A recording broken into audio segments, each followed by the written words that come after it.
You're listening to the Digital Deep Dive, where we tackle the newest trends, strategies, and pain points shaping growth across the digital landscape. From Amazon and D2C to international expansion, join our host and e-commerce leaders across multiple industries for in-depth discussions on how to maximize your brands in the digital arena. Now, here's your host, Aaron Conant. Well, hello, everybody, and welcome back to the Digital Deep Dive podcast. I'm your host, Aaron Conant, and here today we're going to tackle digital first creative. And so I have a lot of people bringing up in the brand conversations I'm having right now, the burden that is creative and the traditional way of creating it and how you're doing it and the usage and the number of touch points it has to have, the cost and everything in there. And we just have some great friends, partners, supporters of a lot of brands that we run into on a daily basis over at Blue Whale Media. And Zach's been a longtime friend for, I don't know, I think pretty much since we kicked this off, right? I was going to say, it's probably been like five years now. Yeah. And we've only been around for 6. So, yeah. No, awesome. But Zach, I don't mind you like jumping in. If you want to do a brief intro on yourself and Blue Whale and how you're helping people out, that'd be awesome. And then we can kind of jump into this, digital first creative, like how should people be thinking about it? And I also want to get into the agency aspect a little bit because I've got a lot of questions coming up on that side as well. For sure. Well, I really appreciate it. As you mentioned, we've been colleagues and friends for 5 years now. It's my first time doing the podcast, so I really appreciate that. It's a long time coming.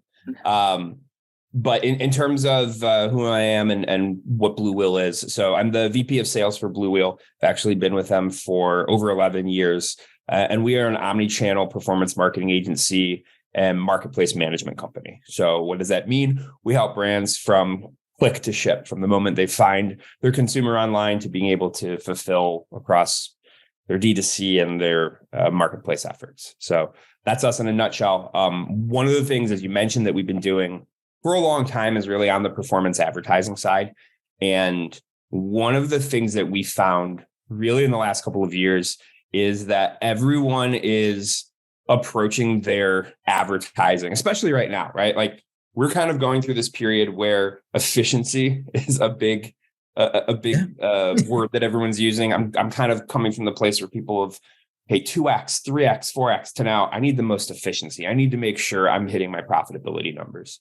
And one of the things that we're doing is everyone's managing their audiences. Everyone's having different naming conventions and different attribution strategies, but very rarely are we evaluating creative as like a data point, right? So how do we make it better? How do we optimize it? How do we make it more efficient? How does it help with our advertising? So instead of creative being this kind of afterthought or this thing that marketing thinks of, or a high-level creative team creates this traditional creative that just sits out there, and then my digital team, they get the remnants, right? They get the revision of the revision. They get this big brand video that's now been edited down for their little social channel, right? And that's not how creative works. We are now in a digital first environment. We are now in an area where we need to build creative specifically for digital performance. And we need to be thinking about how that creative performs digitally. So that's where we come from, is taking over from that kind of traditional view of content, which again is, I'm going to create this really great brand video. It's going to be used in store. We're going to then cut that down to a 30-second video. And then we're going to give our ads teams a bunch of 5 or 10-second clips. But what it doesn't consider is where those clips are going, where the prospect is in their journey, where the prospect is on the platform. Is this content even, applicable to the platform? Are we trying to take Instagram content and shove it on TikTok? That is not going to work. So the first thing is this idea between traditional creative and now this digitally native creative. And so the traditional creative, does that still stick around? And it just has a lower emphasis. And then you now have to have this whole different set, because I know exactly what you're talking about, right? Yeah. Coming from the brand side was, here's the brand guidelines. Here we do a massive photo shoot or a video, and then a digital team go to try to make this work. They still need that, right? But it's just, and I think the idea having to be a priority I think. Prioritization and looking at where we're putting our ad dollars, where we're expecting our return from. And so a lot of these brands are, especially ones that we've been talking to that have been retail heavy for so long, that are looking for now digital shelf life, whether that's Amazon or D2C. This is sometimes a relatively new venture for them. And so they're learning to split off some of their creative dollars in order to support that. So there is still a need for that. You still need that high quality content, but believing that you can do one shoot a year and then edit that shoot, or twice a year and edit that creative, and that it's going to get you to your end, digital needs, is just not the case anymore. Well, no, I mean, but it's the idea that they want to save money, right? And it does save money. That's the reality. Well, so there's two parts to it. One, it's going to make your advertising more effective, right? But to your point, when we sit down to make a shoot, we're kind of thinking about the whole buffalo. We're thinking about, okay, where is your content going for the next 6 months? Is it going on an Amazon PDP? Is it going on your website? Is it going social? Is it going on TikTok? Is it advertorial? If it is advertorial, is it top of the funnel? Are we stopping the scroll? Are we get someone interested, or are we educating them? When we think about that holistically, it allows us to go into a shoot and actually create for that full funnel target, for that full funnel objective. And that's where you save your money. Because instead of needing to go back and shoot separate things or re-edit some really, really clunky footage, you're thinking about all the places this can go from the beginning and thinking of a strategy of how this piece of content can be used across all those places, instead of the opposite, which is, here's the content, now you figure it out. We're thinking from the ground up. We know it needs to go here, here, here, here. We know it needs to have this impact on the ground level. Let's let that dictate how we're going to build this, instead of the top down, right? So I think that's like the inverse of just how brands are thinking. Hey, we need to be supporting these digital channels. They have their own specific needs, and creative is no longer something that we're going to just add to the pile. It needs to be the driver, and done right, it becomes efficient and it becomes a driver of revenue instead of just this cost center that everyone's like, well, yeah, I mean, it's just been oversimplified for so long, right? It's viewed as, okay, this is something we need, right? It is a cost center. But, it's funny because you're saying, when we're talking about efficiency, I also talk to a lot of brands around conversion, right? And content plays so much into the conversion aspect that it's just interesting to see this change, where I think we're at this point in time as things slow down just a little bit, they're able to pop their head up, look around, take a deep breath, and kind of reassess what's going on. And, this is just something that's been coming up more just from the standpoint of, people know they need content, and they know it's easy to crank out content, but it's hard to crank out really good content. Content you can kick out easy. Yeah. But what you need it to do today, especially when you're spending, more money than you've ever spent, to get people to a site, you have to be as efficient as you can be with those dollars, with those assets. And then what's really interesting then is, are you also thinking about the assets on the direct-to-consumer site outside of just paid media and performance marketing? We are. We want to make sure there's consistency and there's that brand storytelling throughout. I think it's easier to evaluate the success via advertising than some of those social posts. But you mentioned something really interesting. You mentioned conversion and increase in conversion. So I think that's an interesting place to start, because we have brands that come to us and say, our return isn't where we need it to be, right? And I think everyone's kind of knee-jerk reaction is to say, oh, well, we either need to go to new platforms, or we need to increase budget, or you're going after the wrong target. So true. It's like, but what happens before that? What happens before the audience? What happens before the target? What is the thing that everyone's interacting with? It's the content. And so if we don't take a lens and say, and when I say take a lens and like evaluate, our team is taking a very data-driven approach to where we're breaking down the creative that's worked. What type of creative? What kind of ad unit? Was there a model? Was there not a model? How long was it? What was it shot like? Was it edited? Right? We're literally breaking that down. And what we typically do is we want to create a first round of edits for you. So we're going to edit content that you have based on the data that we see.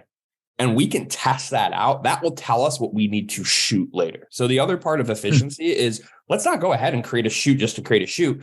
Let's test what you have. Let's create a matrix and a forum for figuring out what works. And then that's what will direct us to create new content, right? So when people are talking to me about how do I increase my efficiency, or how do I become more profitable, or how do I increase my ROI, creative is a really interesting place to start. And I mentioned it before, but it's this idea of thumb stop or scroll stop. So the average person goes through like 350 feet of content a day. And I've told you this before. It's mind shattering to me. It's the size of the Statue of Liberty. If you're listening from across the pond, I did the math for an English brand the other day, and it's about the size of Big Ben. So just comparatively, you're going through the size of the Statue of Liberty of content every day.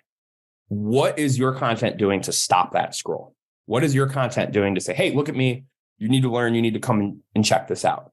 That content is fundamentally different than the content that is going to be middle and bottom of the funnel, where we're educating them, getting them stoked, showing them press, showing them UGC, showing them how to use the product before and after, et cetera.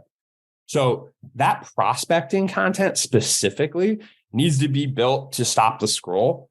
That's completely different than the content that's going to be built elsewhere. So when we evaluate a brand and when we evaluate our own brand, we're evaluating the content based on what stage of the funnel is and what the intent or what that content is attempting to accomplish. So not to get into Blue Whale specifically, but we have this thing that we love. It's called our PCE analysis, the performance commerce effect. It's essentially how we look at a brand holistically from the moment a consumer finds the brand to the moment they become a lifetime purchaser. And it's about 15 to 20 KPIs that we evaluate them on. We benchmark them against other brands in our portfolio.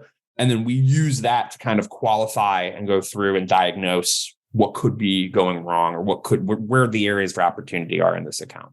And one of the things that we do is break out how we evaluate the creative. So what is your thumb stop? And what is in your prospecting the average amount of people, what percentage of people are watching 3 seconds or more of your video or clicking on it? If that's not 20% or higher, your creative's not doing the right job. You could have the best audience in the world, but if you can't get them to click through, then it doesn't work, right? And then within your engagement, you have to have a completely different set of KPIs, a completely different set of creative. Again, if I'm going to create efficiencies, if I'm going to increase return on ad spend, instead of having to boil the ocean and figuring out how to double your return, I can increase your scroll stop rate and increase the metrics in engagement that creative tells us are leading to people being more engaged, participating more of our ads, right? The tactile thing that is really at the front of this marketing, that should be where we spend a good amount of time. And why don't agencies on the whole do that? Well, they don't have the team. They don't have the skill set. So they would be, a lot of the times, hey, this is the things you need to do, but we don't have the ability to do it for you. So again, I'm very passionate about this, but when we talk about efficiency, when we talk about return, creative really is this kind of unspoken piece that unlocks a lot of that. No, it's just funny because everybody wants the silver bullet, right? But again, the silver bullet is hard work. That's what it is. Yep. Well, question for you, because we talked about this the other day. Have you seen that shift from brands talking about these really kind of pie in the sky goals of return from the last 3 or 4 years to a more concerted effort towards efficiency, profitability, and margin control? Is that something that you're seeing collectively as well? Oh, 100%. It is, when you look at, the financial side of it, marketers are being really pushed by the CFO to justify every single dollar that's been spent. Yep. And with that, it becomes an increased pressure to put it into the areas that actually work. And the tough thing, about creative is it takes a while to produce and it takes a while to test. And so for the longest time, people have been kind of putting it off. Yeah. But at this point in time, over the past 6 to 9 months, they've been doing kind of what you're talking about. Well, let me switch, from Klaviyo to Attentive or Attentive to Klaviyo. Let me, test email, SMS, and whatever, maybe I dial back Meta, maybe I ramp up Amazon, and they've tried all these different things. And I think the winners in this space are those, again, that do the testing and learning. Yeah. And, my background, I'm a chemist. So I do experiments. And those people that do the experiments, controlled experiments, analyze what's working and what's not, they win on a couple fronts. One is they leave the ads in place that are working, and they get rid of those that aren't, and they can fine tune their spend. But also something kind of like what you're saying is then you can test and learn, and it helps guide your future creative as well. Exactly. And so if you can like really like buckle down, dive into creative and, kind of design it how you're talking about doing it. That's the point in time where I see brands all of a sudden start to see these increased returns. And then everybody's looking at it. It's like, oh, what's the new tool you used? What is the new, what did you bring in? Who is the new partner? They're like, no. Like, yeah, it's creative. And it can be done and sometimes a lot of times it can be done in-house with a change in mindset, with a change in skill set, with a change in tool set. Yep. Like, you can affect those three things and do awesome things. These are things that brands can do, right? Like, this is an operating philosophy of how we should be evaluating our advertising in general. It should be super in-depth control of what your creative is doing. But because of that, your advertising needs to have some controls. You need to be able to, have your audiences separated, make sure we're not crossing over. Because one of the biggest things I see is brands don't separate, or advertising agencies don't separate their prospecting from retargeting audiences. So creative goes to the same different people. It all kind of just goes into a blender, right? Now, not only is we're not being able to be more hands-on with what creative goes to what person, but the data that we're receiving back is not as useful because we don't know if this person had heard of the brand before or is truly a new prospect, right? For an example. So those are things that we have to dig into. Now, one of the things you mentioned is like the testing approach and like leaving things and letting things run. So that's part of what we want to. We don't want to do a complete photo shoot for something that we're not 100% sure is going to work. So when we do our QBRs, for example, whether we're doing the content or their internal team is doing the content, we are breaking down every stage of the funnel, what worked, what didn't, things they need to create, holes in their creative funnel. And if they're going to create it, great. If not, we'll create it. It's qualified coverage. It's just something that has to be done. It's built into every relationship that we have. And one of the things that we started to explore a bit more of is this idea of Frankensteined content. So for us, what that means is there's always kind of been these artificial boundaries that agencies or brands have put on themselves in terms of the type of content they want to express. So a brand video needs to be a brand video. It needs to be glossy and shiny and really beautiful and cutting edge. And then UGC needs to be personal and grimy and not shiny and all of those things that the brand video is not. And what we've found is that threshold for like, this is how you need to speak as a brand, and this is how you need to speak from the user perspective is starting to merge. And users don't necessarily care that your brand message is integrated with a UGC message, which is integrated with a GIF, which is integrated with a video that you shot. And the advantage of it is if you can build the right Frankenstein content. So I'll have start with let's say a brand video for 10 seconds to catch their attention. And then it goes right into UGC and it's someone talking about using the product. And then it's a professional talking about the before and afters. And then it's, a collage. That piece of content serves to educate, serves to scroll stop, serves to do a lot of different things. And what it allows us to do is really get evergreen and get that content in Amazon or Instagram or TikTok or Facebook or whatever the algorithm is. And for Facebook and Instagram specifically, this thing like the learning phase, right? Whereas they want you to run creative and campaigns and not touch them. And that's dangerous for brands that want to continually test their creative. They want new messages. They want to be able to move their clients or their prospects through the pipeline. So what this evergreen content allows us to do is have a kind of broader voice, let it run longer and potentially put it in a few different places in the pipeline. And that will allow us to keep our efficiencies, another place we can keep efficiency, because now we're out of the learning stage. We're paying a fair amount. We're not having to kind of fight the algorithm. We have something that is going to give us some consistency. So that's one piece. And then it's edited. So again, we get to edit this stuff, put it together, evaluate it, and then Q2, Q3, put together a production plan or work with the brand to put together a production plan that fills in the gaps. Yeah. I want to run something by you from the standpoint of what I've been seeing, over the past few months is these conversations. So over COVID and, the next couple of years there, everybody was signing up with, this seemed like a new tech partner or a new agency partner. It seemed like every other month, right? What's that? It was an arms race. Yeah. Right. This one, that one, I'm going to add it in. And a lot of people didn't even know what they were signing up for. They just didn't want to miss out on anything. Yeah.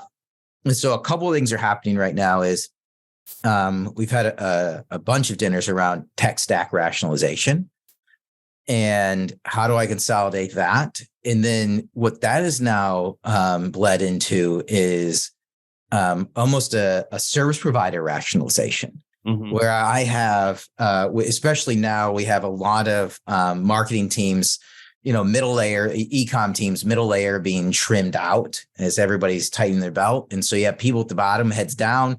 You have some people at the top that don't necessarily always understand, digital strategy, but they just want the people at the bottom to keep, cranking out, work. And, in the middle there's 8 agencies that they got to meet with. It's 8 to 16 hours a week. And now I've seen this, just like there's been a consolidation on the tech stack side, this consolidation on the agency side. Like, are you feeling that pressure? Like, how is this evolving with the brands that you're working with? Yeah, it's a great question. First of all, just on the tech side, I and my team do hundreds of audits a year on brands, right? Where we go in and take a look at their technology, their marketing performance, their strategy. And you're right. The amount of technology that's just in a graveyard that was bought and never adopted, social media, attribution, things that are, $4,000 or $5,000 a month platforms that they're like, hey, we got this. And we just, no one ever figured it out. So You see that where it's just like, oh yeah, we're paying for it. We have another 8 months in our contract, but no one knows how to use it. And it's crazy, right? But a lot of times the person that signed up for it got let go or hired onto a new role. And then sometimes you're the first one to bring it up. And that's where I find myself a lot of times. I'm like, I saw a tracker for Grin on your site. And they're like, what? I didn't know that. We're like, well, looks like you're using it. So I think this the greater trend towards efficiency and kind of away from large spending during pandemics and kind of these goals has absolutely moved its way into the agency conversation. And I think in 2 ways. One is this idea of one throat to choke, right? One conversation to have. So I am a marketing manager or CMO or director. I'm now responsible for a marketplace team, an Amazon team, a D2C team. Maybe my life cycle, my email team and my SEO team are different. Maybe I have an advertising team. Maybe I have a creative person that I'm using, right? And what happens when I have a new product? I have to communicate to each one of those teams separately and educate them and push them through. And then I have to make sure all of those teams are integrated and communicating. And it's a really frustrating piece as marketing becomes kind of more fractured. Mm-hmm. And so a lot of our brands really, really, really appreciate the fact that they can come identify a strategy, execute with, a core team, and then that core team pushes across all solutions. The other piece to that is going back to efficiency and effectiveness. When you have multiple agencies that are responsible for advertising, right? So an Amazon, let's say just marketplace versus D2C. What naturally happens is, first of all, these 2 teams, if they're separate, they can compete. They compete for budget. They compete for attribution. They're not really working towards the same goal. And so when we are working omnichannel and we are managing, let's say, all solutions under one bucket, and we are helping them figure out where their customer is, how to communicate to them, where the repurchase happens, we become agnostic to the platform that we're tracking them on. And we just care about getting the customer, getting them for the right price and making sure that we're tracking that. And so if you're siloed still, then those teams aren't conversing. They're not having conversations of like, hey, should we shift the budgets over here? We actually make our contracts. So the ad percentage on Amazon is the same as D2C. So there's no like exchange rate. So you're like, oh, it makes more sense for me to shift $40,000 from D2C to Amazon. But my Amazon agency charges me 8%. My D2C agency charges me 13%. So I'm going to lose some of the value of that ad dollar. No, that is archaic way of thinking. We need to forecast and think collectively. It doesn't mean every decision is going to be made on an omni-channel basis. But if we're forecasting, projecting, and evaluating that way, we can be more aligned with what their business goals are. Instead of their board has a business goal, they want to hit a certain revenue target. If we shift that from Amazon to D2C and we still hit it, are they really going to be upset? Maybe a little bit. But if we're hitting our goals, they're not. If we miss both because the teams are interfighting and talking about attribution and trying to get more tools and all this kind of stuff, then yeah, both lose. So that kind of consolidation of team, both from an efficiency standpoint and, like you said, headcounts down. So now I don't have 3 or 4 people to manage all of these partners. I have 1 or 2 people to manage this partner stack. So just the efficiency of communication. And then, yeah, from a planning, forecasting, and actually driving that efficiency for the client, it makes, in our opinion, the world of difference. Yeah, it's just, I totally agree. If you can get there. Right. You guys can't handle everybody, and there's few people doing what you're doing out there at the level that you're doing it at. But I mean, if it's something to strive for, it makes sense, right? And not all brands are ready for it. And we still have some relationships where they ask us to separate those things because they are just not built yet to appreciate that efficiency. And we're kind of helping them get to that point. But yeah, it's most people recognize the value of it, even if they're not structurally organized to support it. Yeah, no, it makes sense. On the creative side, how do you tackle, Instagram versus Meta versus TikTok versus Amazon versus direct consumer? Yeah. How should people be thinking about, creating the assets or breaking it down based on performance, I guess? Yeah. So there was a deck that we presented a couple of weeks ago at one of your webinars, I believe. And we really broke down, and if anyone's interested, I can send them. We broke down per channel what the content, how it needs to be built, both in terms of tone as well as like aspect ratio, and then what the intent on that platform was, right? So on organic TikTok, we want sound on, we want focus on trends, we want it to be aspect ratio in a certain way, versus Instagram and other channels are going to be built very different. From an Instagram to TikTok standpoint, we almost think about it as 2 spheres. There's like your social sphere where your Instagram content be edited pretty easily to be used on Facebook, can be edited pretty easily to be used on Pinterest and Snap. And then you have TikTok, right? And TikTok is its own separate beast. It has its own considerations. It has its own influences. And in order to create content for TikTok, you really need to have a tie-in with the kind of social community. You have to understand what is trending. You have to be part of kind of, I like to say, the zeitgeist, right, of what TikTok is. And so we have a couple different packages. We have some packages for TikTok where we're creating content constantly that is more of like TikTok evergreen. It's fun, it's interesting, but it's not necessarily built into, hey, what's happening today? Because the worst thing to do on TikTok is be late on a trend. Makes your brand look, in their eyes, incredibly silly. You're 2 weeks late on that. That song is 2 weeks ago. So we have packages where we are building out weekly content in our studio in Brooklyn that is focused on really tapping into what's popular right now. So if there's a song or a sting or a cue or an approach, or for example, right now, as we record this, there's the trend on TikTok about, are you pretending to be in a Wes Anderson movie? I don't know if you've seen this. Everyone shoots their thing like they're in a Wes Anderson movie. You do that in 2 weeks, you're outcast. That was 2 weeks ago.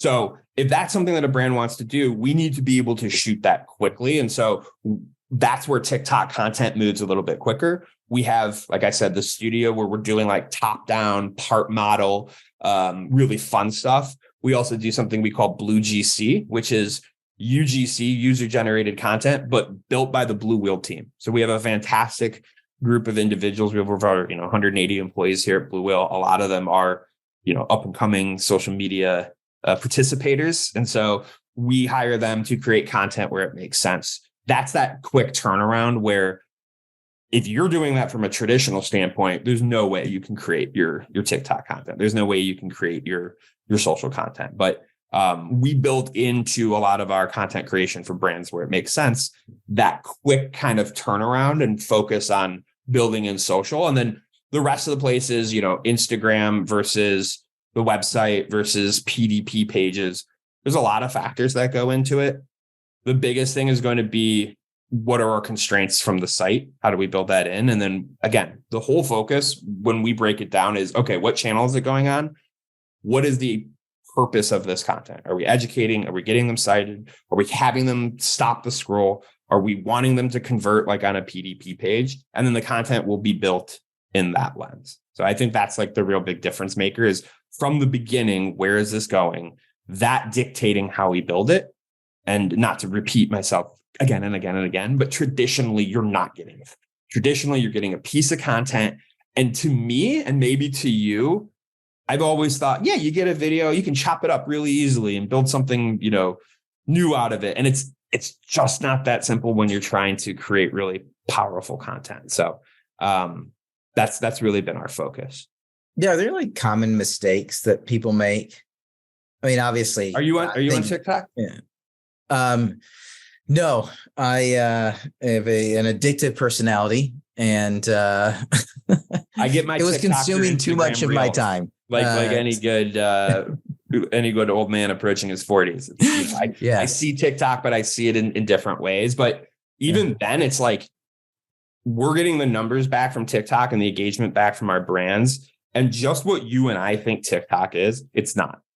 It's evolving. It is becoming a resource and a place that people go for information, for hobbies, these really like specific communities on TikTok that you can tie into. So like hair care community on TikTok is absolutely massive. We're working with a couple different hair brands that have seen record sales because their organic TikTok content goes viral for 3 days. And it's nothing that they could recapture anywhere else. Right. So just that idea of like what TikTok is. And I think I joking with you a couple weeks ago, like sometimes people still think it's 14-year-olds lip syncing in their bedroom. Right. And it's like, there's no economic value there. There's no growth. There's no sustainability. That's just not the case. And the cost on TikTok right now, not to get in the advertising or the organic side, general cost per follower on Instagram, around $3 for us. Cost per follower on TikTok, 30 cents. That's so bonkers. Right? And if I told you 10 years ago, hey, you could have your audience on Instagram, I could have you set up ahead of time, what would that mean in terms of your influence? You'd be like, yeah, or I can get your reviews on Amazon before the platform went big. And you can already have like, that's what we're talking about is this arms race to like be present there and what it's that platform is going to become. So, we see its opportunity, but we're also like really, really driving revenue and value from that as well right now too. Yeah, it's interesting. I mean, obviously TikTok maybe by it is a trend that's been around that everybody's like, wow, it really works. The other thing is, the fact that people are using it as like a search engine, right? Sure.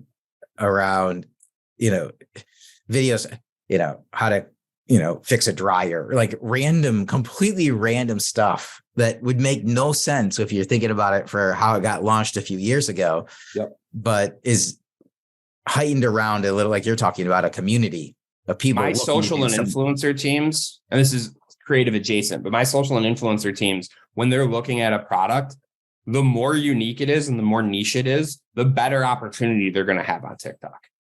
Right. Even if it's something, well, the masses aren't going to like this. Great. Because there is a community on TikTok specifically that if we can tap into, you can catch like wildfire. Right. Like that's when we shift from like does this have mass appeal to, like, it doesn't need to, because TikTok is just essentially a group of engaged communities under, one big umbrella.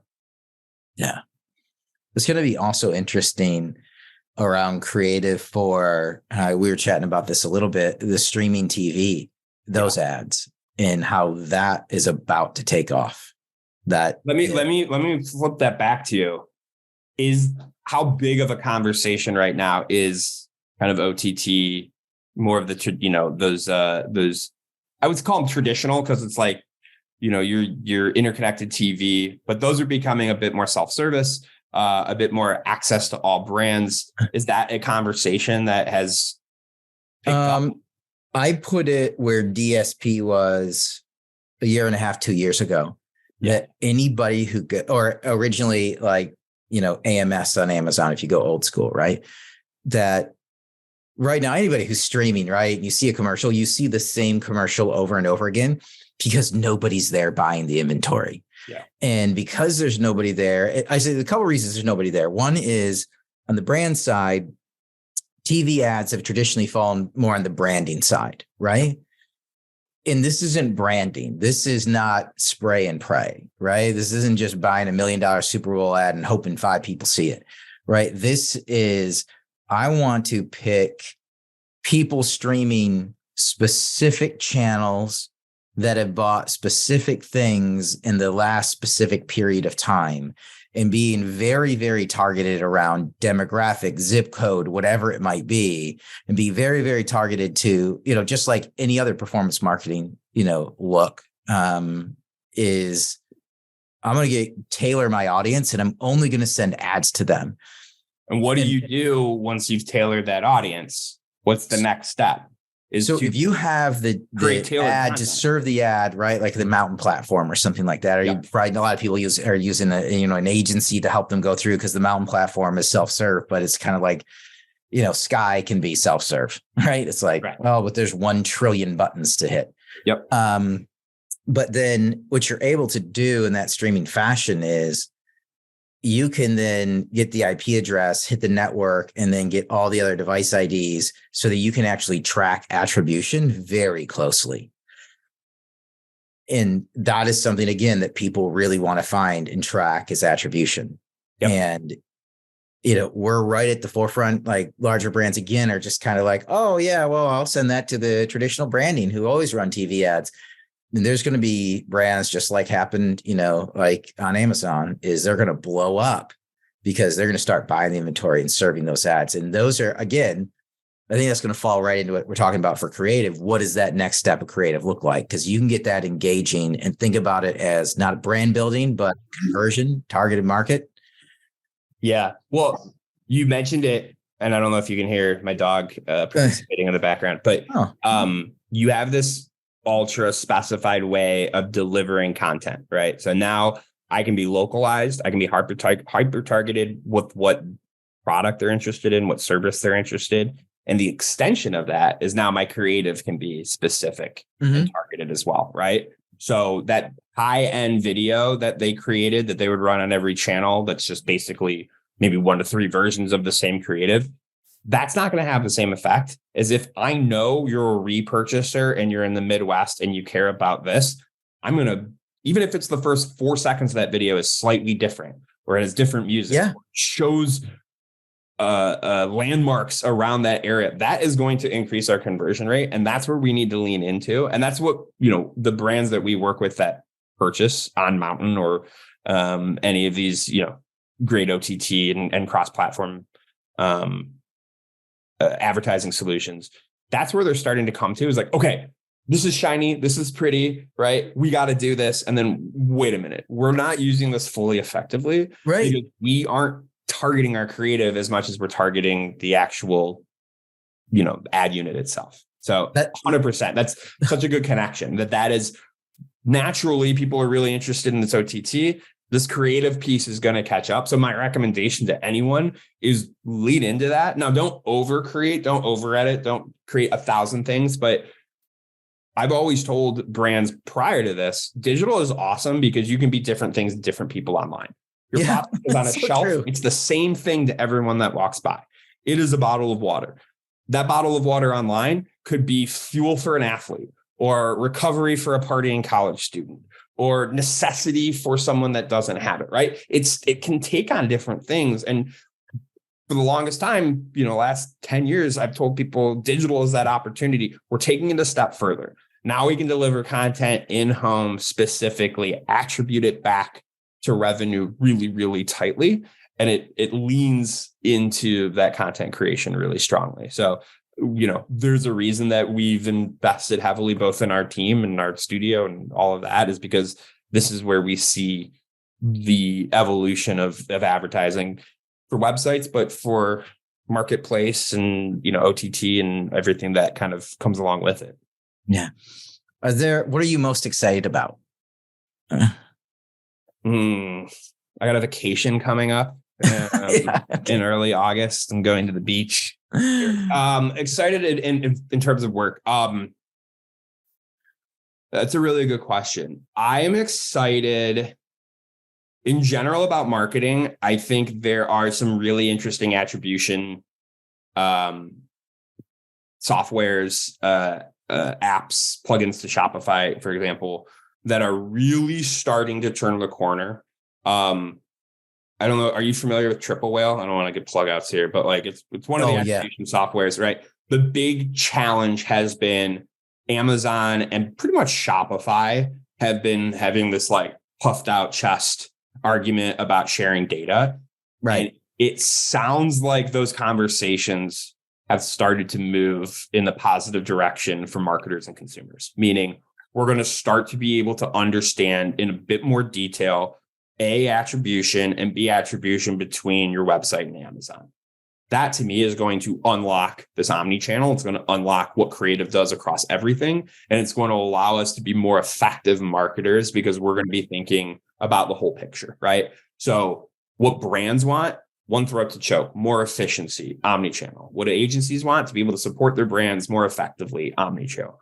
What does this emerging technology do? It allows us to connect all these pieces. So it really feels like we're on the kind of convergence of all of these things happening and the technology catching up to what brands have always wanted to be omni-channel. We just haven't had the ability to track and the solutions to accommodate. So that's what I think the most excited for in the general way is just where this is all going. And, marketing changes all the time. And we might not be in this heyday of 5-6 years ago, or even 10 years ago, where returns are really easy and clients is really easy, but anybody could make money. It makes us better marketers, right? It separates the wheat from the chaff, and you have to have strategy and solution and technology. And that only makes me more excited that it's seemingly more of a challenge, but it just means you have to kind of dig in and really leverage the teams, the resources that you have. So in my mind, Blue Wheel serves a really big piece of that, or is positioned, let's say, to support in that growth. And so that's as I'm evaluating it all, that's what I'm really excited about. Yeah. Is there, I picked your brain for the past 45 minutes or so. Any questions you have for me? I always like to give people an opportunity to throw stuff back.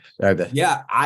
Just so your audience knows, I really like to use you as a barometer of what brands are thinking about and what the general kind of temperature of an industry is. And so I always rely, in the beginning of this conversation, are you seeing this trend towards efficiency and away from 3x, 4x goals or 2x, 3x goals? And I think that's been really important. I'm wondering for you, you mentioned the kind of erosion of the middle of the brand world. What other potential fallouts or impacts do you see? Maybe not in marketing, maybe just in the general structure of business. What do you think? What else do you think could be impacted by this change that we're seeing? That middle layer is the layer of people who really know what's going on. They're providing the strategy.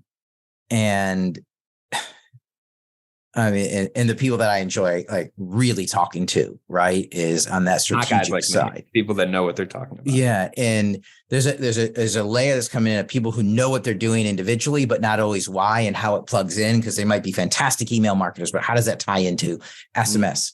And how do you do an email flow and build in an SMS flow into your email flow and have 20 of those? And then how does that tie into your tech stack? So whether it's a returning customer, abandoned cart, rewards, whatever it might be, to tie it all in, you have these individualized experts that just need a mentor, and that mentor is gone. Yeah. And that's happening over and over again. And it's happening at a time where, like you're talking about, tech is getting so good, so fast, but also so complicated that I think there's almost like a slowing down of the adoption and the potential. You're going to have some brands that really, really figure it out. But you're going to have a ton that just get lost in it, because the digital marketer of today is tasked with so much more than they were 5 years ago. And that's bigger budget, so more responsibility, different KPIs, emerging tech stack that just keeps ever evolving and ever changing. I mean, it's so weird to have like tech that's 3 years old, that's out of date. Right. Or it's tech 3 that's years like old. 6 months old, that is like a foundation of what you're doing going forward. Right. Right. This brings up I know I don't want to take too much time, but a question that gets asked of me a lot, and I'd like to ask you the same question.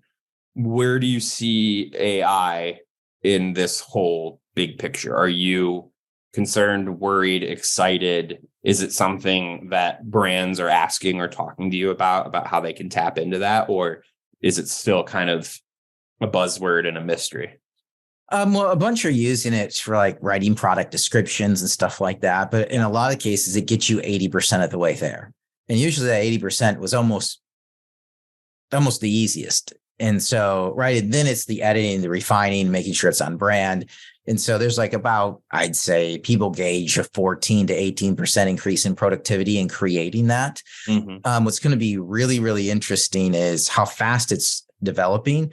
But when they start using it to create assets, right, in real time, or create videos in real time, that's going to be very interesting. I mean, all the different aspects that are popping up, these ones that are looking at overall trends, and like on the fashion side, what's moving, what's not, what's on sale, what's not, what colors are, what's the price point, and it can feed back into companies of, hey, by the way, your fast fashion, make a pink and blue skirt, not a black and green one. Yeah. Make it in these 5 sizes, not these 5. And if you put it out in the next 3 weeks, you're probably going to make 100,000. More like extensions of algorithmic approaches. Like, can we take an algorithm and then teach it to sort and make some decisions based off of that? When I tell brands that they ask me, because they're like, well, AI's out there, you should be using it, and then you should make it more efficient for me. And it's we are in the process of testing. Every department is integrating and figuring out how to use it. But B, I always want my systems and processes to be as efficient as they can before I bring in tools, right? Tools aren't going to fix your advertising if you have the wrong negative keywords, if you're not prospecting, retargeting, right? Like, it's just another thing to add. And one of the things, because we asked the creative team too, like, how are you guys using AI and where do you see it going? And the feedback that they provided is they'll use it for generating part of a script, right? Or to get ideas. They'll use it sometimes for like mood boarding. So we do have some like technology that will go out and find things like what we're looking for so that we can show the customer. What it's not great at right now is creating that new images. We're still in that like uncanny valley where it's not right. AI video editing still needs a lot of help. So it's like these things that could, save you 15 or 20%, but then you have to go in and figure it out yourself anyway. Right. And then like, we're far away from AI video content creation. I don't know if you've seen any of like the horror shows on the internet where they're like, oh, I fed my AI and I told them to write a script for Arby's. And then it's just this like madhouse of, ideas and concepts and visual elements. So that's where we're always due diligence, figuring it out. I think anyone that claims that they've figured it out and it built it in. I don't know if I believe that yet, but I like to use it for a lot of things. I have it in AI. ChatGPT for Excel is incredibly useful. And that it will generate formulas for you based on just like asking it questions. So you don't have to be like that kind of stuff. It's making me more efficient, but in terms of like an agency or how we approach necessarily clients, nothing that we're rolling out yet. So awesome. Well, sir, this has been so much fun, my friend. Did we record this? Was just us talking, or does this go out?